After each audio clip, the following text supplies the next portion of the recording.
जय भीम।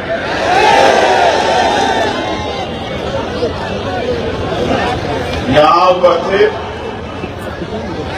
सभी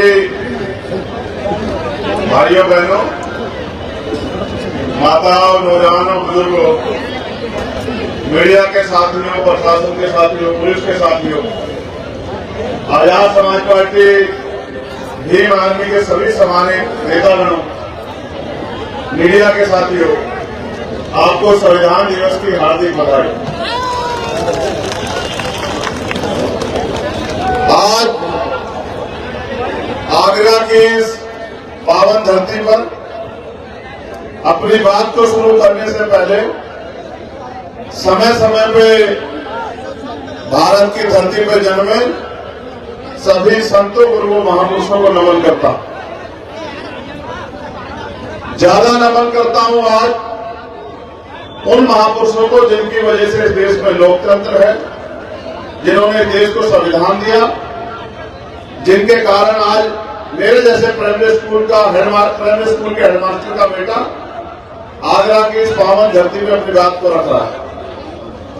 राष्ट्रपिता ज्योतिबा फूले, छत्रपति साहू जी महाराज, ईवी पेरियर रामास्वामी नायकर, पेरियर यादव, डॉक्टर बाबा साहब अम्बेडकर, बाबू जगदेव प्रसाद कुशवाहा, जननायक कर्पूरी ठाकुर, महामना रामस्वरूप वर्मा, संतराम बी प्रजापति जी, चौधरी चरण सिंह जी, संत छोटूराम जी, मान्यवर दीना बाला वाल्मीकि साहब और मान्यवर काशीराम साहब को नमन करता हूं। आगरा में भी राजस्थान का चुनाव लड़ा के आया हूं और उत्तर प्रदेश आते ही मुझे एहसास हो गया है कि उत्तर प्रदेश में अभी हमारे लोग राजनीतिक शक्ति बनाने के लिए तैयार नहीं हुए, वरना कुर्सियां छोड़ के खड़े रहने की आदत हमारे लोगों को नहीं होती। मैं आपकी मानसिक स्थिति को समझता हूं। हमारे लोग कुर्सियों की अहमियत नहीं समझते हैं, इसलिए कुर्सी होने के बावजूद भी बंदियों की तरह बलियों से चिपक के खड़े रहते हैं, लेकिन कुर्सियों पर नहीं बैठते। जो समाज कुर्सी की अहमियत नहीं समझता, कुर्सी भी उससे बहुत दूर रहती है। तो मैं अभी 1 मिनट आग्रह आपसे करूंगा कि मैंने आपको सिखाया ही नहीं, मैंने जो आपको सिखाया उसका प्रदर्शन आपको करना चाहिए। आप भीड़ नहीं हो, मैंने आपको संघर्ष करके आपके अंदर योद्धाओं के बल भरे हैं, मैंने आपको भीड़ बनना भी नहीं सिखाया। तो इसलिए मेरे इशारों को मुझे भरोसा है कि आप बिना कहे समझ जाओगे। मैंने संघर्ष किया है, मैं रानी का बेटा नहीं हूं, मैं संघर्ष करके यहां तक पहुंचा हूं। मुझे उम्मीद है कि जिन लोगों के साथ मैंने संघर्ष किया है वो नालायक लोग नहीं है। कुछ लोग उनमें से इतने समझदार नहीं हो सकते, लेकिन ज्यादातर लोग समझदार हैं जिन लोगों ने मेरे साथ संघर्ष किया है। वो शायद इतना संघर्ष तो उत्तर प्रदेश में हम कर चुके हैं कि वो कुर्सी की अहमियत को समझ जाए। जो नहीं समझे हैं उनको समझाने के लिए अभी हम लोग संघर्ष कर रहे हैं। वो जो एक नारा लगता है कि भाई आप संघर्ष करो, हम तुम्हारे साथ हैं, अगर आप सच में संघर्ष मेरे साथ मिलकर करने लग जाओ तो संघर्ष ही खत्म हो जाएगा। अभी तो आप कभी कभी ऐसा लगता है उत्तर प्रदेश में सिर्फ मुझे देखने आते हो। यह जो दुख तकलीफ अन्याय अत्याचार मैं सहता हूं आंदोलन में, इसलिए शायद मेरी हालत को देखने आते हो कि मैं सुरक्षित हूं या नहीं। बहुत बहुत धन्यवाद। बस कुछ बच गए।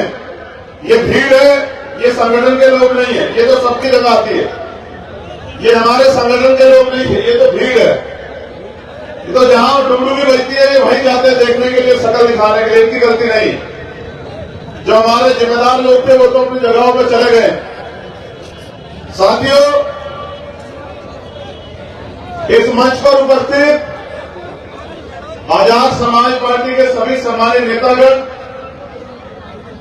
जिला, विधानसभा और प्रदेश की चोटी के नेता, राष्ट्रीय कमेटी के हमारे नेता और उसी श्रेणी में Bhim army, volunteer force, Yuva Morcha, mission 78 के भी हमारे सभी सम्मानित नेता।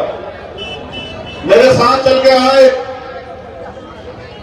राष्ट्रीय लोकतांत्रिक पार्टी के राष्ट्रीय सचिव चौधरी नेम सिंह जी,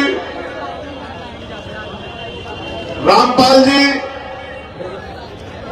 राम गोपाल जी, सत्य प्रकाश बोली जी और वो सभी सम्मानित नेता जो दिन रात मेहनत कर रहे थे इस जिले के, जिन्होंने इस प्रोग्राम को बड़ा शानदार और मजबूती से सफल कराने का प्रयास किया। अभी बीमार होने के कारण आज यहां नहीं पहुंचे हमारी राष्ट्रीय कोर कमेटी के मेंबर चौधरी महेंद्र सिंह जी, मैं कुदरत से प्रार्थना करता हूं कि वो जल्दी स्वस्थ हो जाएं। उनके अनुभव की जरूरत अभी आजाद समाज पार्टी को बहुत। राष्ट्रीय कोर कमेटी के मेंबर भाई वीरेंद्र कुमार श्री जी, योगेंद्र भाटी जी,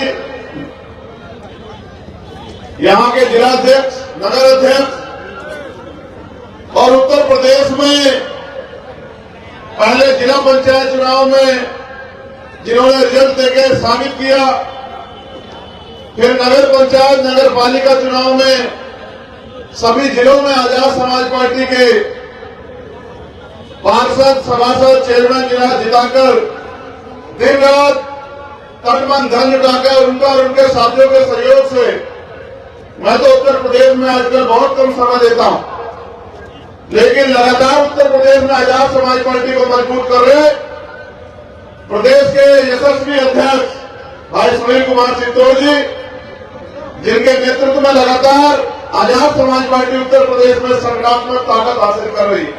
और मेरा यह विश्वास है कि लोकसभा के चुनाव तक अपने साथियों की मेहनत के बलबूते संगठन के रूप में भारतीय जनता पार्टी के बाद आजाद समाज पार्टी सबसे बड़ी पार्टी 2024 के चुनाव में बनने जा रही है। मुझे जहां नौजवानों के संघर्ष पर भरोसा है, वही पार्टी के सीनियर नेताओं के अनुभव और संघर्ष पर भी भरोसा है कि जिस संकल्प के साथ वो मैदान में आए हैं, वो संकल्प भी जल्दी पूरा होगा। मगर काशी राम साहब कहा करते थे कि तमन्ना सच्ची हो तो रास्ते हजार होते, और तमन्ना अगर झूठी हो तो बहाने हजार होते। एक सच्चे की तमन्ना के साथ हम लोग इस आंदोलन में निकले, और आप ये जानते हैं कि आंदोलन के शुरुआत में ही लगभग 16 महीने 10/6 की एक कोठरी में समाज के स्वाभिमान सम्मान की लड़ाई को लड़ते हुए लगभग 500 से ज्यादा रातें मैंने जेल में काटी। उसके बाद देश की सबसे बड़ी जेल तिहाड़ में भी मैंने 2 बार, एक बार जब दिल्ली में सदगुरु रविदास जी का गुरु घर तोड़ दिया, देश के साथियों के साथ हमने आंदोलन किया और लगभग 2 महीने से ज्यादा हमने 96 लोगों ने जेल काटी। फिर जब एनआरसी को लागू करने के लिए सरकार ने दमखम लगाया और मुस्लिम भाई पूरे देश में अपने आप को अकेला महसूस कर रहे थे, उनकी पीड़ा को समझते हुए पूरे देश में भीम आर्मी ने आंदोलन किया, और बड़े आंदोलन में लगभग 29 दिन दिल्ली में गिरफ्तार होकर दोबारा मैंने तिहाड़ जेल में संघर्ष किया, और परिणाम यह हुआ कि सरकार को अपना एजेंडा, चुनावी एजेंडा रोकना पड़ा। उनको ये समझ आया कि जब जब आप जाति और धर्म के नाम पे अपने राजनीतिक एजेंडे को सेट करने का काम करोगे तो भीम आर्मी आजाद समाज पार्टी के नेता संविधान के आधार पर काम करते हुए आपको रोकने का काम करें। उसके बाद किसान आंदोलन हुआ, जब देश का किसान उसके खिलाफ जो कानून बने, उन कानूनों के लिए कि वो कानून किसी तरह से खत्म हो जाए, लगभग 1 साल से ज्यादा 13 महीने का आंदोलन उन्होंने किया। उनके हर मोर्चे पे उनकी पीड़ा को समझते हुए भीम आर्मी आजाद समाज पार्टी के लोगों ने उनको मदद की, संघर्ष किया और अंत तक किसानों की जीत हुई। उत्तर प्रदेश चुनाव से पहले देश के प्रधानमंत्री ने माफी मांगते हुए कानून वापस लेने का काम किया। उसके बाद जब महिला पहलवानों का अपमान हुआ और उनके ऊपर जुल्म हुआ, उनकी लड़ाई लड़ने का काम, उनको बल देने का काम भी भीम आर्मी आजाद समाज पार्टी के नौजवान नेताओं ने, संघर्षी नेताओं ने किया। और लगातार एक लंबे समय तक मैं दिल्ली में उनके बीच रहा। अंत सरकार डरी से अभी हुई और उस बाहुबली पे मुकदमा दर्ज किया, गिरफ्तारी का वादा किया। और जिस दिन मैं झारखंड रैली में गया, छल करते हुए पहलवान बेटियों को मारपीट करते हुए उनके कपड़े फाड़ते हुए वहां से हटा दिया। ये बातें मैंने इसलिए आपको बताई कि जब भी किसी पर अन्याय अत्याचार हुआ, चाहे राजस्थान में नासिर जुनैद पे हमला किया गया, तथाकथित गोरक्षा के नाम पे भारतीय जनता पार्टी के जो गुंडे देश भर में मुस्लिम लोगों को नुकसान पहुंचाने का काम करते हैं, उन्होंने 2 बच्चों को राजस्थान से उठाया और इतना पीटा कि जब वो मरने के हालात में चले गए, पुलिस को देने चले गए, पुलिस ने मना कर दिया। तो बड़े तकलीफ के साथ मुझे कहना पड़ता है कि हिसार के जंगलों में ले जाके उन दोनों बच्चों को पेट्रोल छिड़क के जला दिया। उसके आंदोलन को भी उत्तर प्रदेश, उत्तराखंड, राजस्थान, हरियाणा में 4 प्रदेशों में जिला मुख्यालय में हमने लड़ा। तब जाके राजस्थान के मुख्यमंत्री ने पीड़ितों की आवाज सुनने का काम किया। आपको याद है मैं आगरा में कब आया था, जब एक बिटिया जिसको तेजाब डाल के जला दिया गया, संजली बहन को न्याय दिलाने के लिए। फिर मैं दोबारा आया जब भाई अरुण वाल्मीकि को पुलिस के कर्मचारियों ने थाने में पीट पीट के मार दिया। तब मैं उनके परिवार से मिलने और न्याय दिलाने के लिए आया। आज भी जब मैं यहां पहुंचा तो 2 एप्लीकेशन मेरे पास आई।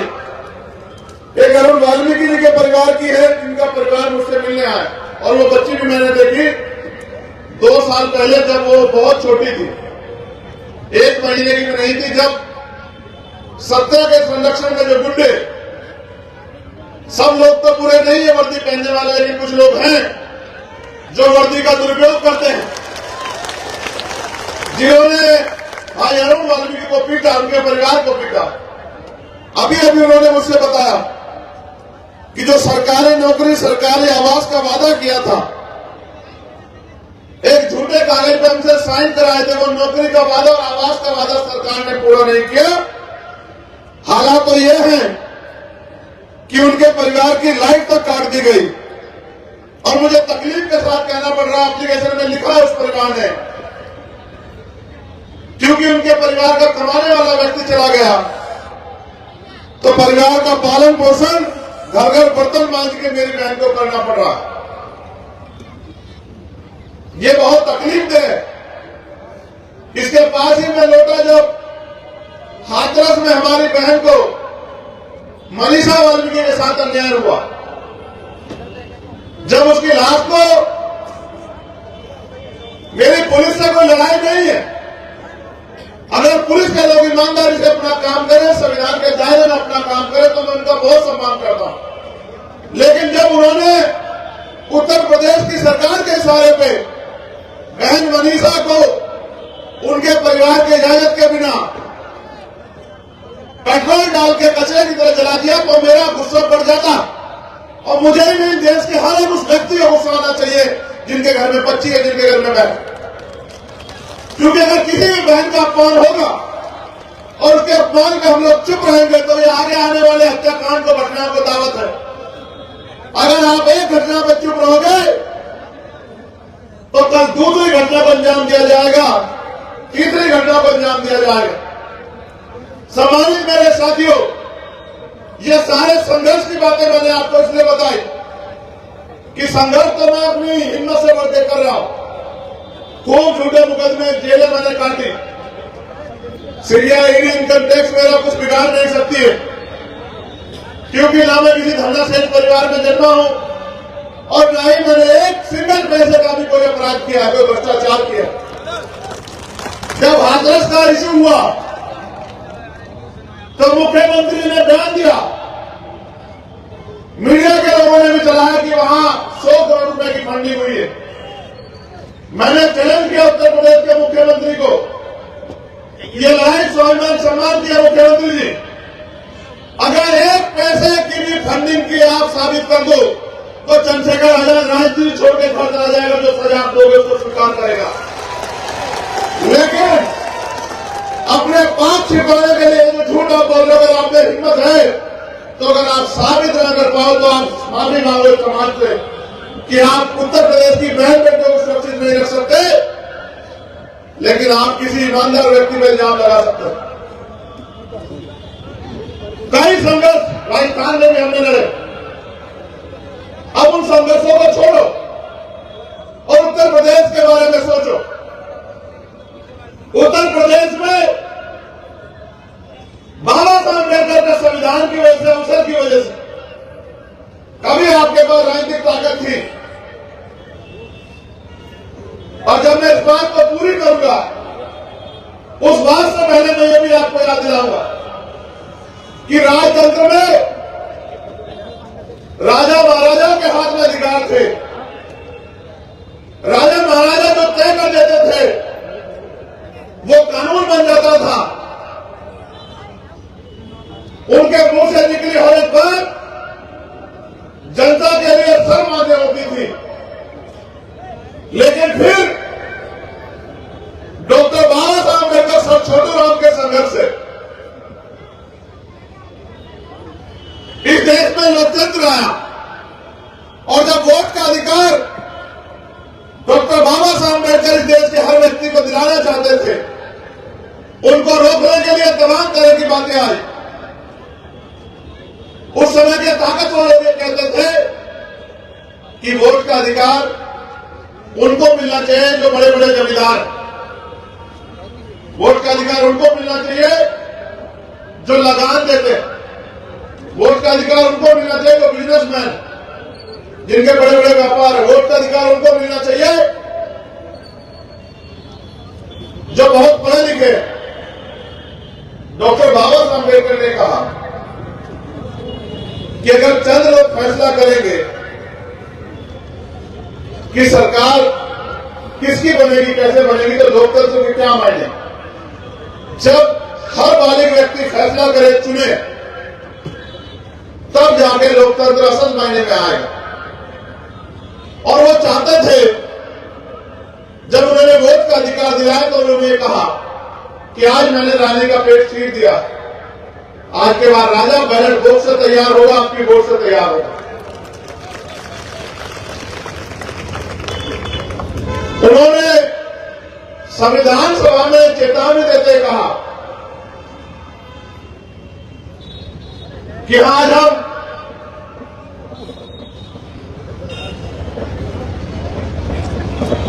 दोहरी जीवन में कदम रख रहे हैं,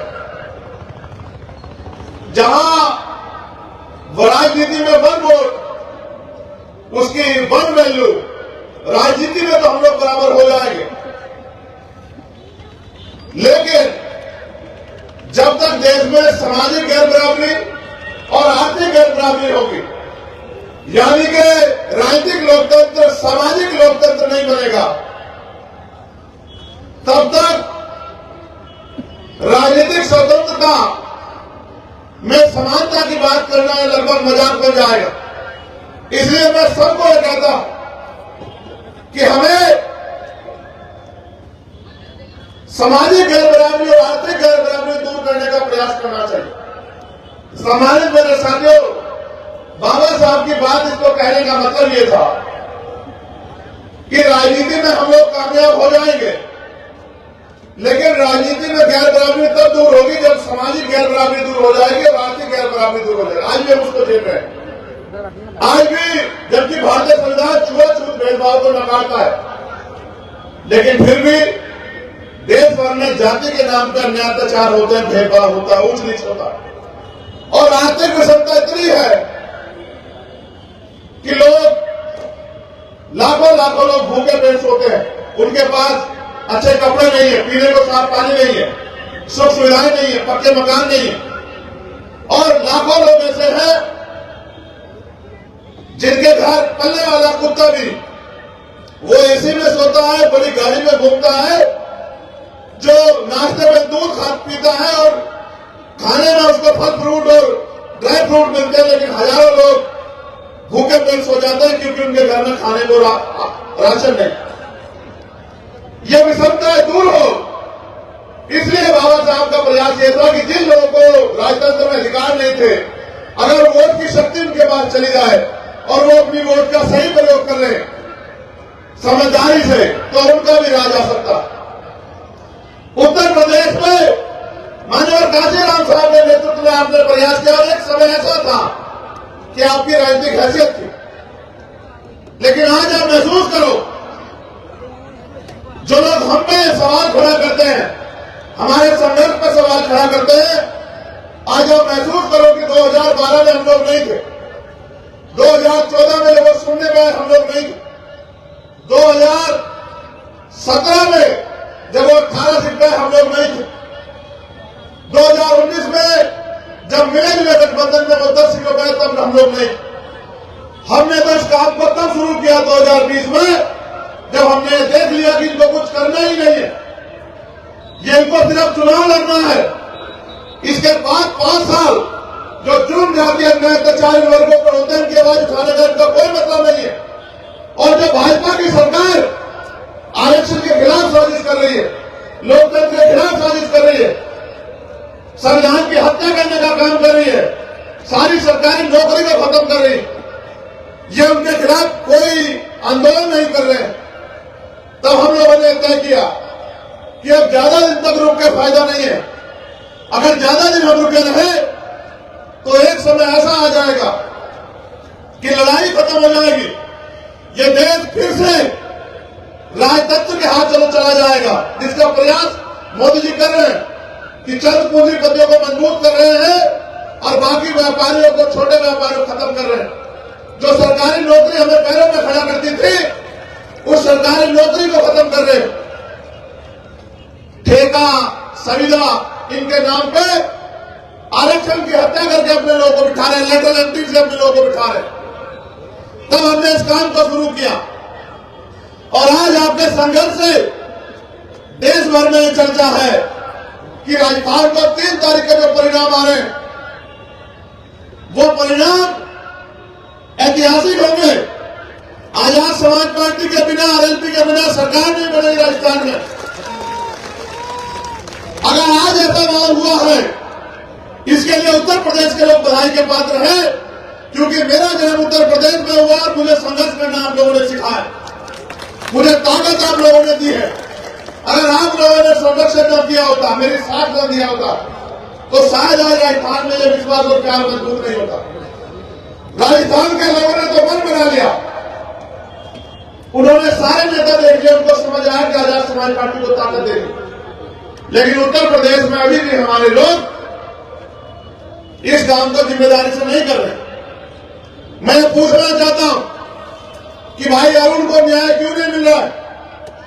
मनीषा बहन के परिवार को जो वादा मुख्यमंत्री ने किया था सरकारी नौकरी का, आवास का, वो पूरा क्यों नहीं हुआ? उसका एकमात्र कारण यह है कि उत्तर प्रदेश की भाजपा सरकार को लगता है, क्योंकि अभी अभी वो दलित सम्मेलन कर रही है और बहुजन समाज पार्टी ने उनको वॉकओवर दे दिया आप ये महसूस करो कि जब कोई दुश्मन हमारे लोगों को बरगलाने के लिए, बेवकूफ बनाने के लिए हमारी बस्तियों, हमारी गलियों में, हमारे कस्बों में आए, तो हमारे पढ़े लिखे लोगों को उनका विरोध करके अपने समाज को उनका सच बताना चाहिए। लेकिन जब भारतीय जनता पार्टी ने अभी दलित सम्मेलन बुलाए, उसका एक जवाब बहुजन समाज पार्टी ने नहीं दिया। इसका मतलब उनके नेता ये तय कर चुके कि हम तो कमजोर हो ही रहे हैं। अब ये अगर समाज 12 साल अम्बेडकर का मिशन छोड़ के भाजपा की तरफ चला जाए तो हमें तकलीफ नहीं होनी चाहिए। लेकिन आप सोचो कि अगर ये समाज अपनी राजनीतिक हैसियत छोड़ के नहीं गया और पिछड़ा को बन गया तो इनके हिस्से में क्या आएगा? उत्तर प्रदेश में आप बहुजन समाज के लोग इतनी संख्या में हो कि अपनी ताकत अपने बलबूते बना सकते हो। 69,000 शिक्षक भर्ती हुई, 6800 घोटाला तो हुआ 20,000 पदों पर, लेकिन 6800 पद सरकार ने रिलीज किए। मैं जब चुनाव में था तो देख रहा था कि वो बच्चे रोज भाजपा कार्यालय सड़कों पर आंदोलन करते हैं, उनको पीट के भगाने का भाजपा के लोग करते हैं। भारतीय जनता पार्टी में बैठे दलित पिछड़े वर्ग के नेता, उनके मुंह से एक शब्द नहीं निकलता। अगर आप इन पार्टियों के पिछले को बन जाओगे तो क्या ये आपको स्वाभिमान सम्मान का जीवन दे पाएंगे? अपने मन से सोचो।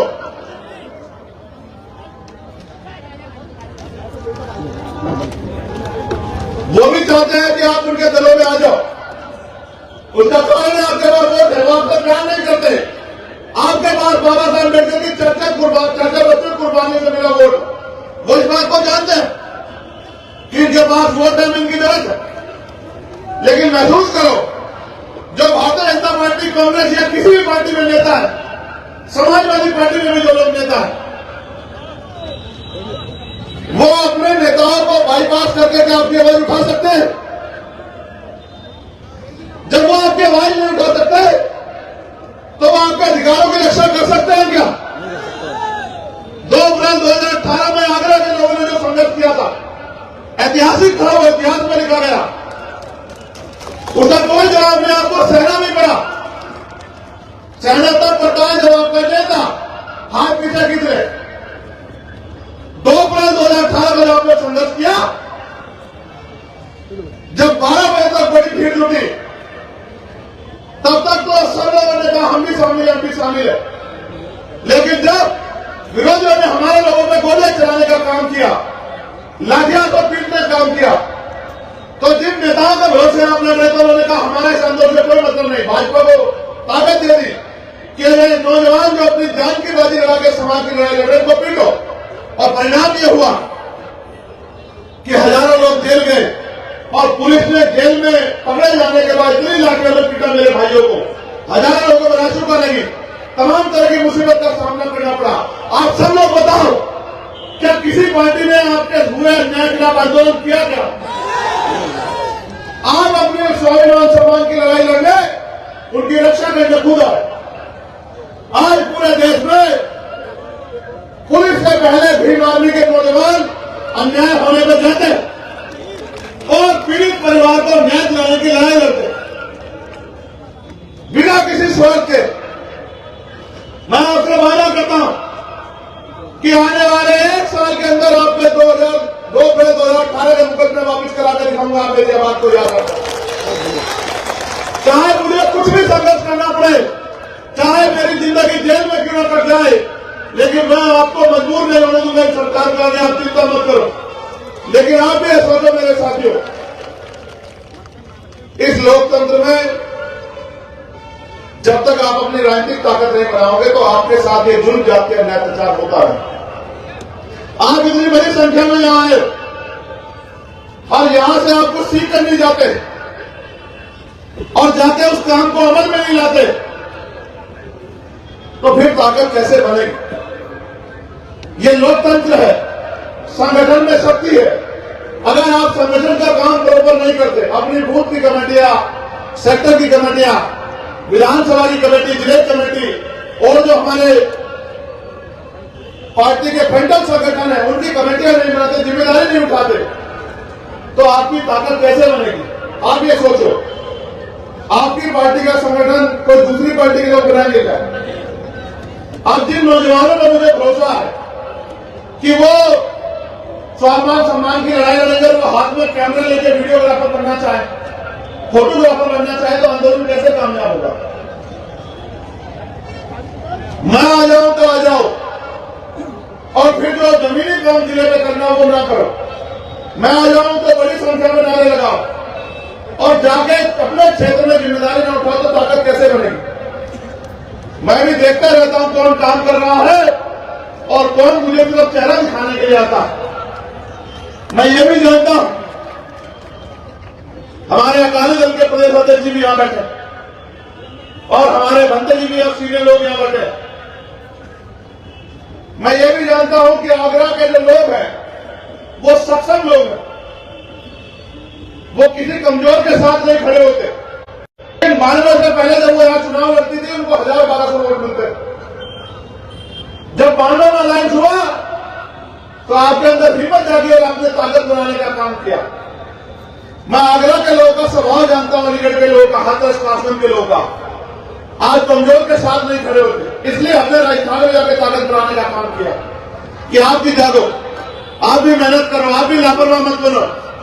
राजस्थान में ताकतवर हो जाएंगे, उससे उत्तर प्रदेश की समस्याओं का हल नहीं होगा। राजस्थान में ताकतवर हो जाएंगे, उससे उत्तर प्रदेश के बच्चों को रोजगार नहीं मिलेगा। उत्तर प्रदेश में जो गुंडागर्दी हो रही है उसको जवाब नहीं मिलेगा।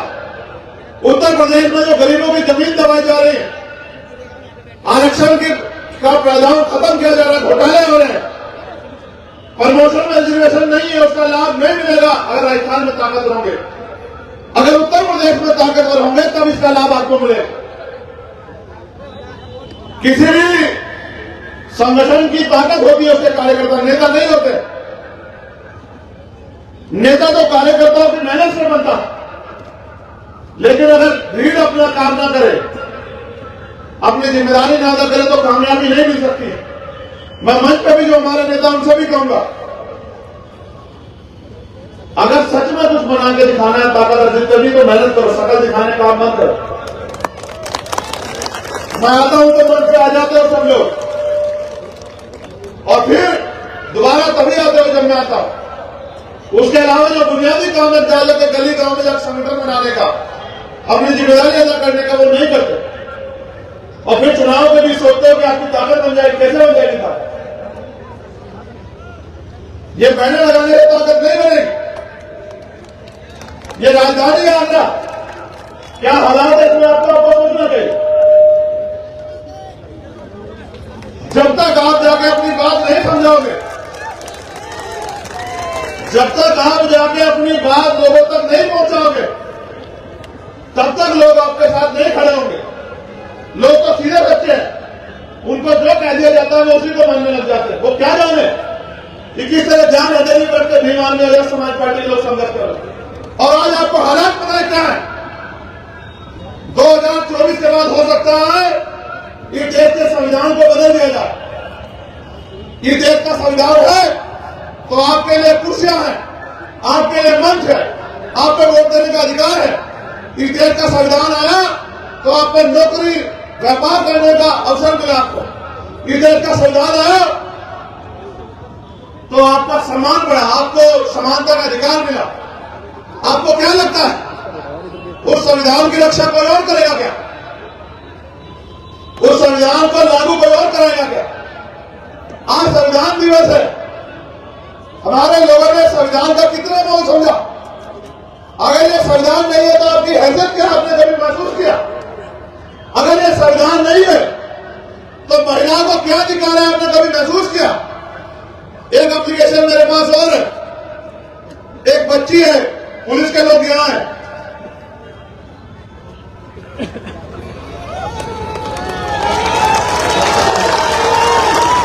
ये बच्ची है कामनी प्रजापति, इसकी उम्र 13 साल है और इनके पिता है भगवान दास प्रजापति जी, निवासी लॉयंस कॉलोनी दयालबाग। पुलिस के लोग यहां हैं, इनकी बच्ची, इनको आने दो भैया, ऐसे क्यों कर रहे हो? एक महीने से गायब है। मेरा लाइफ लोग ये कहाँ बिठाएंगे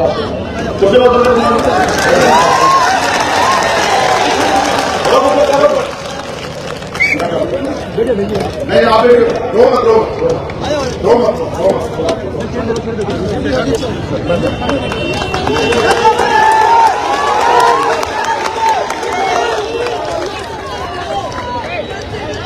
इनकी बच्ची 13 साल की बच्ची 1 महीने से गायब है और अभी तक कोई खबर नहीं है।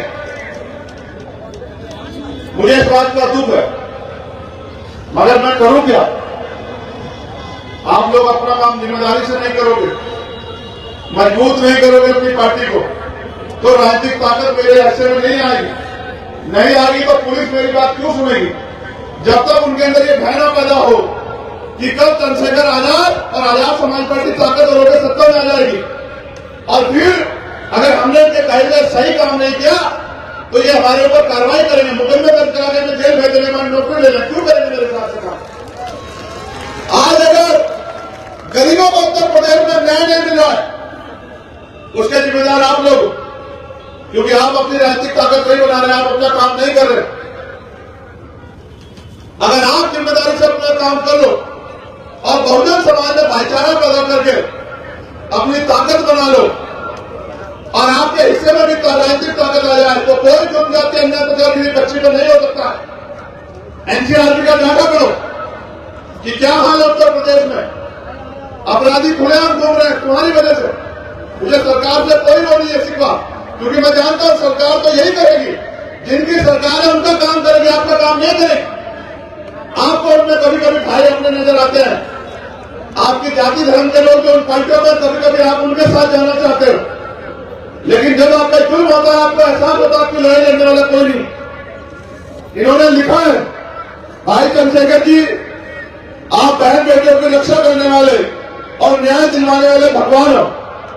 मेरे माता पिता का रो रो कर बुरा हाल है, मैं आपसे हाथ जोड़कर विनती और निवेदन करता हूं कि आप ही हमें न्याय दिला सकते हो।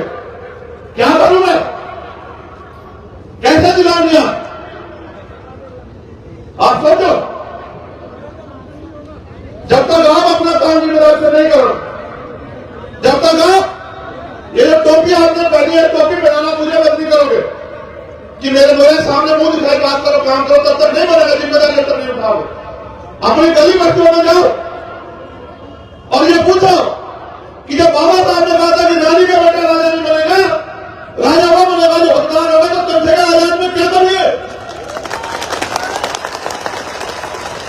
अगर कुर्सी की कोई लालच होता तो अपना दल न बनाकर विचार भाई आधारित मानेगा काशीराम साहब के सपनों, बाबा साहब के सपनों का किसी भी पार्टी में मैं और टिप्पण साहब श्री जी किसी पार्टी में जाकर एमपी एमएलए बन जाते, लेकिन उन दलों से आपको न्याय नहीं मिला पाते, आपकी आवाज नहीं उठा पाते, इसलिए तब बनाया। मैं अकेला कितनी मेहनत करूंगा जब आप लोग मेहनत नहीं करो। मैं तो धन्यवाद दूंगा टिप्पण साहब का, मैं धन्यवाद दूंगा कि वो और उनकी पूरी टीम उत्तर प्रदेश में प्रयास कर रही है, मगर मैं आपको भी कहूंगा कि आप भी अपने काम को जिम्मेदारी से अदा करें। एक और एप्लीकेशन मेरे पास है,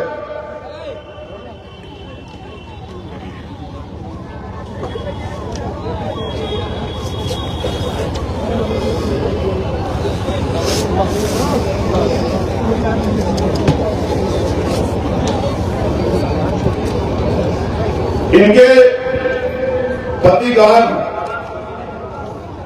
और मुझे लग रहा है 8वें महीने की घटना है, अभी तक कोई कार्रवाई नहीं, कोई जानकारी नहीं मिली। कहाँ रहती है? अलीगढ़। यहाँ पर कैसे अलीगढ़ से मुझे थोड़ा सा समय अपना नंबर ही खोल किराए पे रहते हैं आप, मुझे थोड़ा सा समय, ठीक है? 4 महीने पकड़े के बाद आप चिंता मत करो, ये भी करो, ये इनके वाले एप्लीकेशन है और ये बहुत अलग आप बैठ जाओ, चिंता मत बैठ जाओ, रोना पड़ेगा, इसमें चिल्लाना पड़ेगा, क्योंकि आप अपनी बारी का इंतजार कर रहे हो उत्तर प्रदेश में। कब आपके घरों तक आग लगे, आपके घरों तक आ जाए। मैं तो कह के थक चुका हूं और आगे भी उम्मीद करके आगे आया हूं कि आप जाओगे, आप अपनी ताकत बनाओगे, मेहनत करोगे, आप संघर्ष करोगे, आप दूसरी पार्टी सीख लो। 10 साल पहले बनी आम आदमी पार्टी राष्ट्रीय पार्टी बन गई, 10 साल पहले आपकी वोटों में बन गई। आप सीख लो, उनके पास कुछ नहीं है, बेस वोट भी नहीं है। आप देखो कि आप कितने कमजोर बन गए उत्तर प्रदेश में, क्या आप अपनी राजनीतिक हैसियत मजबूत नहीं कर पा रहे हो। मैं तो इस लड़ाई को लड़ रहा आप सबके सहयोग से। मुझे ये भी नहीं पता कि कहां से कौन सी गोली इस बार मेरे सीने के पास जा रही, नहीं पता है मुझे। और यहां जो लोग खड़े हैं उत्तर प्रदेश में, तो कई हत्या ऐसे हुई मीडिया के रूप में चला है और गोली मार के हत्या करके खड़े हैं। और ये पता होने के बावजूद हमारे पुलिस के साथ वहां बैठते, देखो कुछ लोग आराम से बैठे।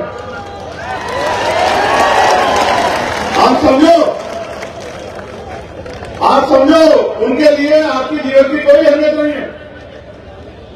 आपको समझ आता है नहीं आता, ये तब तक पुलिस सरकार के होती है, तब तक अपने काम को जिम्मेदारी से नहीं करेंगे जब तक आप मुझे राजनीतिक ताकत नहीं दोगे। और जिस दिन आप मुझे राजनीतिक ताकत दे दोगे, ये आपके घरों के दफ्तरों के बाद सलाम करते दिखाई देंगे आपको किसका होता है।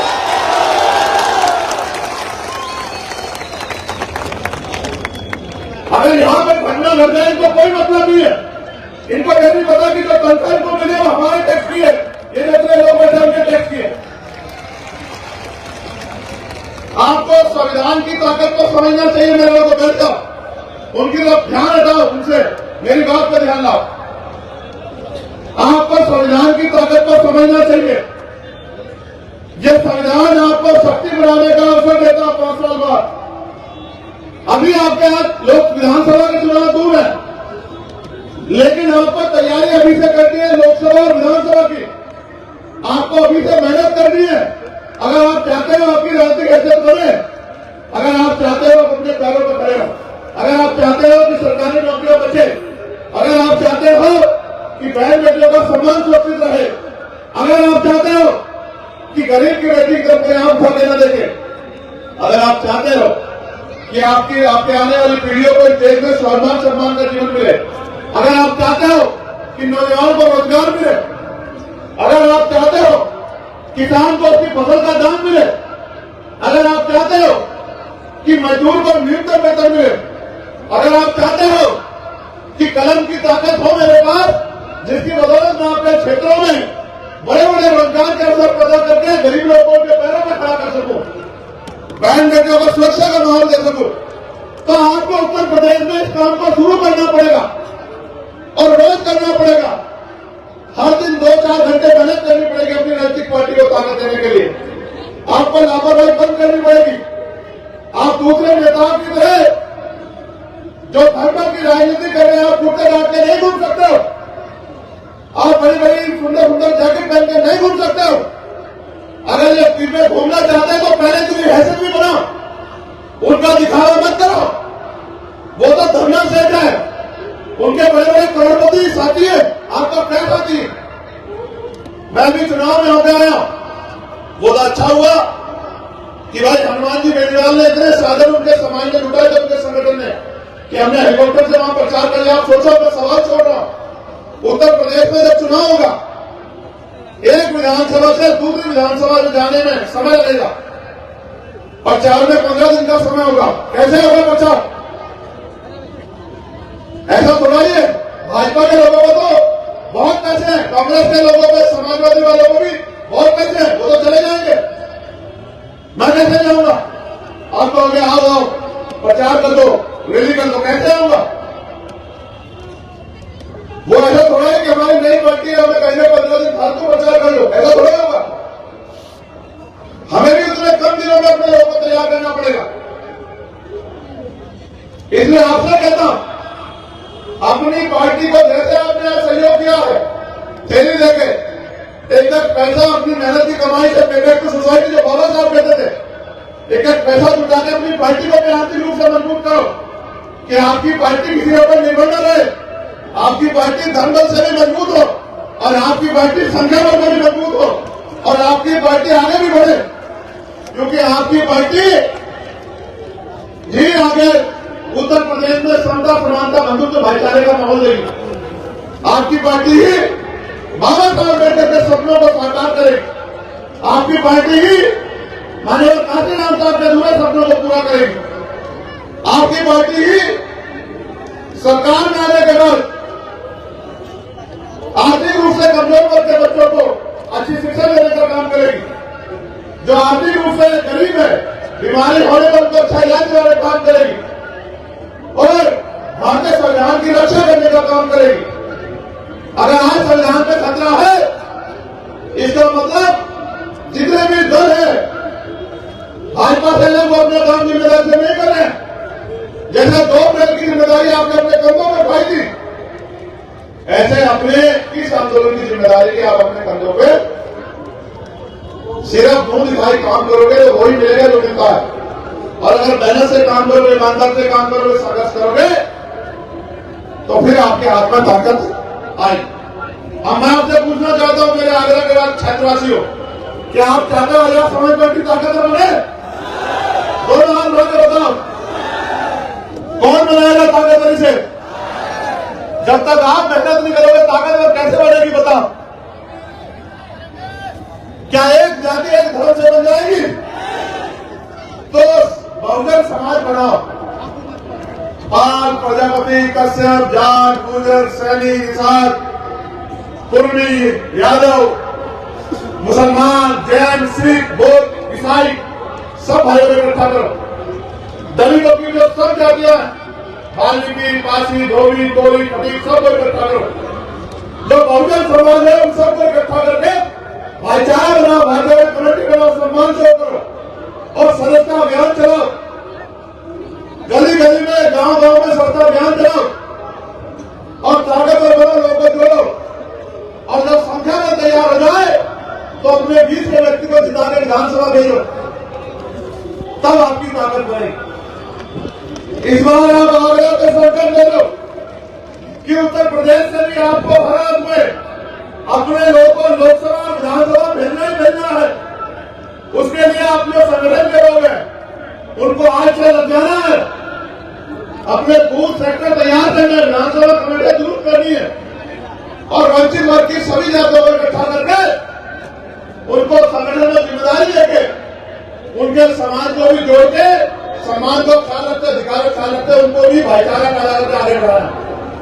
जब आप ये काम करोगे तब आजाद समाज पार्टी मजबूत होगी और जब आजाद समाज पार्टी मजबूत होगी तो आप लोग मजबूत होंगे। इसलिए मैं अपनी बात को समाप्त करते हुए अभी भारतीय संविधान की प्रस्तावना यहां से पढ़ूंगा और आशा और उम्मीद करूंगा, आपसे भी आग्रह करूंगा कि आप खड़े हो जाए अपनी जगह पे।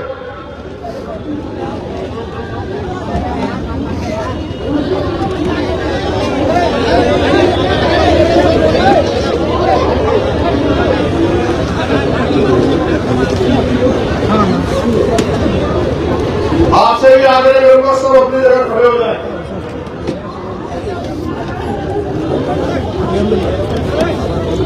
और मेरे साथ हो रहा है, तुम लोगों ने आज निराश किया, वो जो उधर खड़े हो। मैं शक्लें याद रखता हूं और मैंने इसलिए तुम्हारा फोटो भी खिंचवाया है। जब तुम्हारी बस्तियों में उसमें आऊंगा फिर तुमसे बात करूंगा।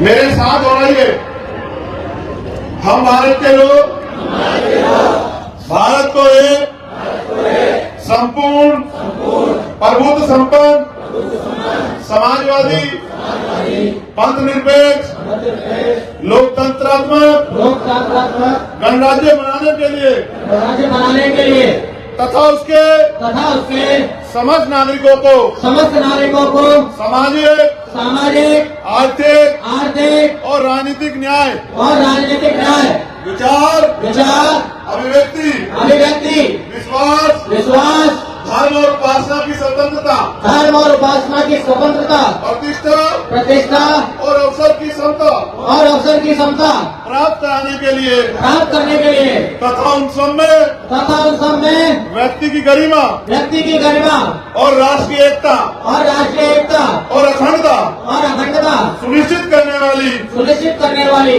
बंधुता बढ़ाने के लिए दृढ़ संकल्प होकर अपनी संविधान सभा में आज तारीख 26 नवंबर 1949 आज 26 नवंबर 2023 को इक़्तिदार द्वारा इस संविधान को अंगीकार अधिनियमित और आत्मर्पित करते हैं। अब आप मेरे साथ संकल्प लो कि हम भारतीय संविधान की रक्षा करेंगे और भारतीय संविधान को पूर्ण रूप से लागू कराने के लिए राजनीतिक शक्ति हासिल करेंगे। अपने दल आजाद समाज पार्टी काशीराम को ताकतवर बनाएंगे, शक्तिशाली बनाएंगे और डॉक्टर बाबा साहब अम्बेडकर एवं मान्यवर काशीराम जी के अधूरे सपने को पूरा करने का काम करेंगे। और जब तक उनके सपने पूरे नहीं होते हम चैन से नहीं बैठेंगे। नहीं, धोखा मत दो। मान्यवर काशीराम साहब कहते थे कि मैं ज्यादा कुछ नहीं कर रहा, बस अपने नालायक समाज को लायक बनाने का काम कर रहा हूं। देखो कैसी ताली बजाई इन्होंने, समझते हो? मैं भी समझता हूं। ये नालायक सुनकर खुद को देखो कितना खुश हुए। देखा आपने, जो समाज इतना भोला हो उसको तो कोई भी बेवकूफ बना सकता है। राज वो लोग करते हैं जो समझदार लोग होते हैं, बेवकूफ लोग कभी राज नहीं करते। जब तक लापरवाह रहोगे, गैर जिम्मेदार रहोगे, कमजोर रहोगे, तब तक राज तो बहुत दूर की बात है। कुर्सियों के आसपास भी भटकने देगा कोई आपको। राज करना है तो राज जैसी सोच पैदा करो, समझते हो? राज जैसी सोच लापरवाह लोगों की नहीं होती, गैर जिम्मेदार लोगों की नहीं होती। पहले जिम्मेदार बनो, अपने कंधों पर जिम्मेदारी उठाओ और फिर अपनी उसकी हिसाब की नजर से रखता जाके आगे। बहुत बहुत धन्यवाद।